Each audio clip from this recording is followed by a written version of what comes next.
एक सही रणनीति और सही तैयारी से आप इंग्लिश में 80% प्लस मार्क्स भी ला सकते हैं, और वो भी आसानी से।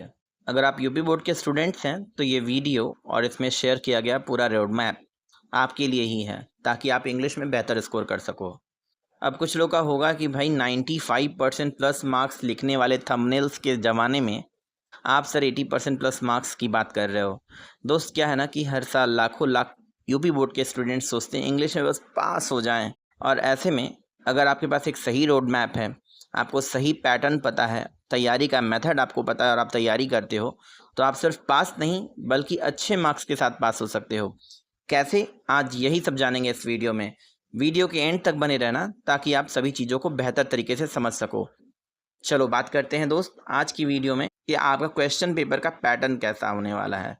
दरअसल आपके क्वेश्चन पेपर के 4 सेक्शन होने हैं: रीडिंग, राइटिंग, ग्रामर और लिटरेचर, जिसमें रीडिंग 15 मार्क्स का क्वेश्चन आने वाला है। रीडिंग सेक्शन में आपको एक अनसीन पैसेज आएगा और उस अनसीन पैसेज के बेसिस पर आपको 4 शॉर्ट आंसर टाइप क्वेश्चंस मिलेंगे, जिसमें हर एक क्वेश्चन 3 मार्क्स का होगा। अगर आपने व्हाट, व्हेन, व्हाई, वेयर, हुम जैसे सवालों को समझते हुए उस पैसेज में से उस सही अंडरस्टैंडिंग के साथ लाइंस का यूं ही निकाल कर आंसर दे दिया ना, तो भी आपको मार्क्स एग्जामिनर दे देते हैं बोर्ड एग्जाम्स में, और 12 मार्क्स आसानी से मिल सकता है।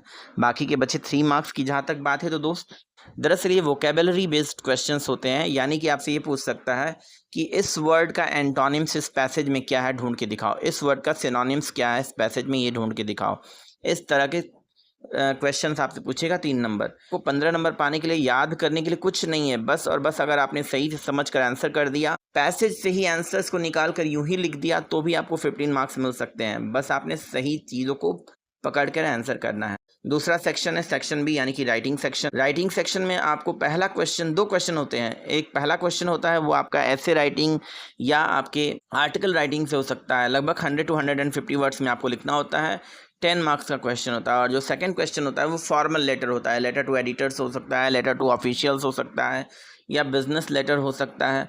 तो यहाँ पे भी आपको 10 मार्क्स मिलने हैं, तो 20 मार्क्स यहाँ पे आपके हो गए। तीसरा सेक्शन ग्रामर का है दोस्त, और ग्रामर में स्कोर करना उस स्टूडेंट के लिए बहुत ही आसान है जिनकी ग्रामर की बेसिक्स बहुत क्लियर है, क्रिस्टल क्लियर अंडरस्टैंडिंग है, क्योंकि इसमें 10 क्वेश्चंस आते हैं जो कि एमसीक्यू या very short answer type question होते हैं।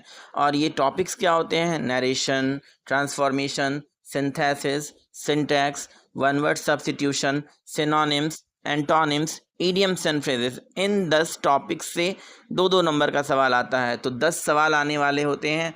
बिल्कुल कुछ सवाल तो टिक करके आंसर करने वाले जैसे होते हैं, तो यहाँ से 20 मार्क्स इजीली मिल जाता है। 5 मार्क्स का ट्रांसलेशन होता है।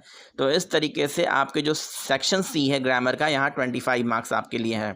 अब बात करते हैं सेक्शन डी, जहाँ पे आपकी 40 मार्क्स छिपे हुए हैं। आपकी 2 टेक्स्ट बुक लगती है, एक फ्लेमिंगो और एक विस्टास। क्वेश्चन आते हैं 4-4-7 वाले तरीके से, यानी शॉर्ट आंसर टाइप के क्वेश्चन जहाँ पे आपको 4 नंबर के सवाल 2 होते हैं, और एक लॉन्ग आंसर टाइप के क्वेश्चन जहाँ पे आपको 7 नंबर के सवाल होते हैं। फ्लेमिंगो से भी यही होता है प्रोज सेक्शन में, और विस्टास से भी यही होता है प्रोज सेक्शन में। लेकिन फ्लेमिंगो की जो पोएट्री सेक्शन है ना, वहाँ पे भी 10 मार्क्स छिपे होते हैं। यहाँ पर आपको एक स्टैंजा होगा, आपकी पोएट्री जो आपने पढ़ रखी है उसमें से किसी एक पोम से, और उसके बेसिस पर 3 क्वेश्चंस होंगे, हर एक क्वेश्चन 2 मार्क्स का होगा। एक आपको सेंट्रल आइडिया पूछेगा, तो अगर आपने 2 सेंट्रल आइडिया तैयार कर लिया ना, तो आपको कोई ना कोई एक सेंट्रल आइडिया तो आसानी से लिख सकते हो। 4 मार्क्स का ये आप आराम से स्कोर कर सकते हो। विस्टास की जहाँ बात करते हैं तो 2 शॉर्ट आंसर टाइप क्वेश्चन, जैसा मैंने बोला 4-4 और 7 का फंडा, तो विस्टास से भी ऐसा ही होता है। 4-4-7 15 मार्क्स के विस्टास, 15 मार्क्स का फ्लेमिंगो, 10 मार्क्स की पोएट्री, 40 मार्क्स टोटल यहाँ से होते हैं। तो अगर आपने किताबें अच्छे से पढ़ रखी है तो 30 मार्क्स आराम से आप गेन कर सकते हो। तो अगर पूरे सेक्शन को एक बार फिर से ब्रीफ करूँ तो रीडिंग के 15 मार्क्स, राइटिंग के 20 मार्क्स, ग्रामर सेक्शन 25, लिटरेचर 40। देखो, तो आपने जहाँ से भी आपको ईजी लगता है ना दोस्त, आप वहाँ से तैयार करो। पिछले साल के बोर्ड के शेड्यूल को समझो तो 24 फरवरी से 12 मार्च के बीच एग्जाम कंडक्ट हो गए थे, जबकि 1 से 16 फरवरी तक आपके प्रैक्टिकल एग्जाम्स खत्म हो गए थे, यानी जनवरी तक का समय। तो अक्टूबर से जनवरी के बीच में यदि आप अपने बोर्ड एग्जाम्स के लिए खुद को प्रिपेयर कर लेना चाहते हैं तो मैं आपके लिए एक एग्ज़ाम प्रिपरेशन सीरीज़ लाने वाला हूं जिसमें शॉर्ट और लॉन्ग वीडियोस के माध्यम से सारे इंपॉर्टेंट टॉपिक्स और चैप्टर्स को मैं कवर करने वाला हूं। साथ ही साथ लॉन्ग वीडियोस के कमेंट सेक्शन में आपको हर बार मिलेगा क्विज़ का लिंक, जिसके ज़रिए आप वीडियो को देखने के बाद अपने आप को कितना प्रिपेयर कर पाए हो आप ये परख पाओगे और अपने तैयारी को कर पाओगे और भी पुख्ता। अगर आप इसके लिए रेडी हैं तो कॉमेंट सेक्शन में लिखिए आई एम रेडी। तो इस पूरे प्रिपरेशन सीरीज़ में मेरे साथ बने रहिए दोस्तों। Thanks a lot for watching, take care and keep learning.